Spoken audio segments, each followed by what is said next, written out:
आम आदमी पार्टी के खिलाफ, अरविंद केजरीवाल जी के खिलाफ षड्यंत्र रच रहे हैं। यह षड्यंत्र पिछले 2 साल से चल रहा है, लेकिन इस षड्यंत्र का प्रमाण पूरे देश के सामने आज आ गया है। कल सुप्रीम कोर्ट में अरविंद केजरीवाल जी की बेल की हियरिंग थी।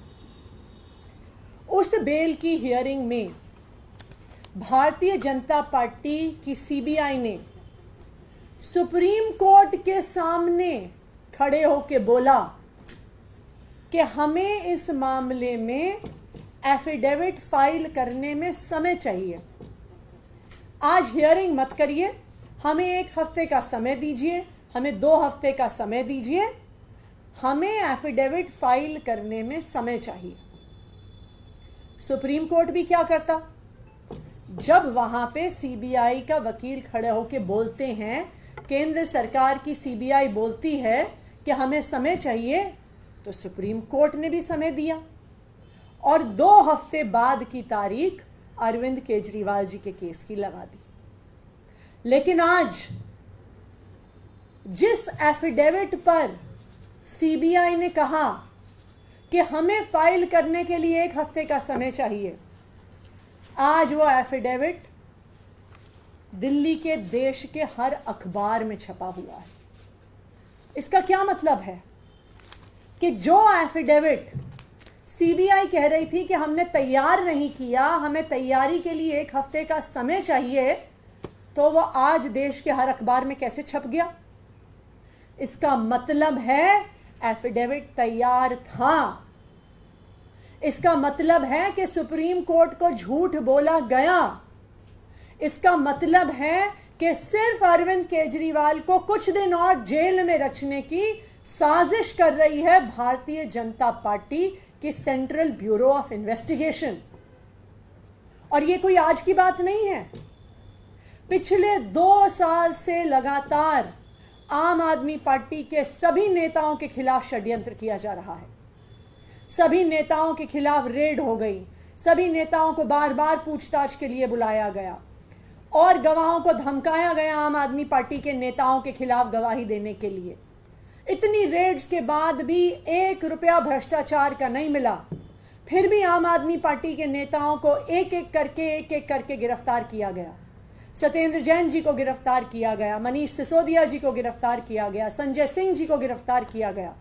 लेकिन फिर भी जब आम आदमी पार्टी की दिल्ली सरकार की रफ्तार नहीं रुकी, तो लोकसभा चुनाव से पहले अरविंद केजरीवाल जी को भी गिरफ्तार कर लिया झूठे मुकदमे में।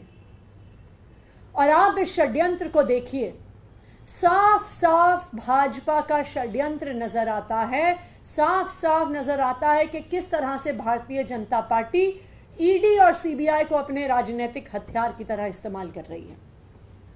20 जून को दिल्ली के मुख्यमंत्री अरविंद केजरीवाल जी को बेल मिलती है, ट्रायल कोर्ट से बेल मिलती है, पीएमएलए वाले मामले में बेल मिलती है, ईडी वाले मामले में बेल मिलती है।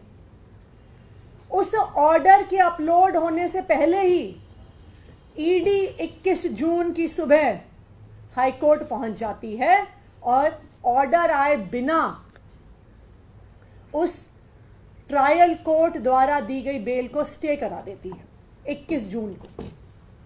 22 जून को अरविंद केजरीवाल जी और उनके वकील हाईकोर्ट के इस ऑर्डर के खिलाफ सुप्रीम कोर्ट जाते हैं स्टे को हटवाने के लिए। और भारतीय जनता पार्टी को पता है कि सुप्रीम कोर्ट से हर इंसान को न्याय मिलता है, तो भारतीय जनता पार्टी क्या करती है कि उनको जब पता चल जाता है कि ईडी के केस में तो बेल मिल गई, तो वो 26 जून को अरविंद केजरीवाल जी को सीबीआई से अरेस्ट करवा लेते हैं कि वो किसी भी तरीके से जेल से बाहर ना आ सके।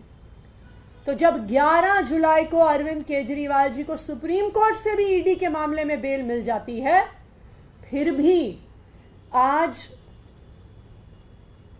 24 अगस्त तक अरविंद केजरीवाल जी षड्यंत्र की वजह से जेल से बाहर नहीं आ पाए। जब अरविंद केजरीवाल जी का ये मामला, सीबीआई की गिरफ्तारी का मामला सुप्रीम कोर्ट पहुंचता है, सीबीआई को 2 हफ्ते मिलते हैं उनको जवाब फाइल करने को दिया जाता है, तो कल कोर्ट में सीबीआई आके खड़ी हो जाती है और कहती है कि हमें और समय चाहिए। ये अखबार इस बात को साबित कर देते हैं कि सीबीआई को समय नहीं चाहिए था। सीबीआई अपना एफिडेविट अखबार में दे सकती है, मीडिया को रिलीज कर सकती है, लेकिन सुप्रीम कोर्ट को नहीं दे सकती, क्योंकि उनको अरविंद केजरीवाल को लंबे से लंबे समय तक जेल में रखना है। और ये पहली बार नहीं है। जब मनीष सिसोदिया जी का केस सुप्रीम कोर्ट में लगा तो इन्होंने बिल्कुल वही चीज करी।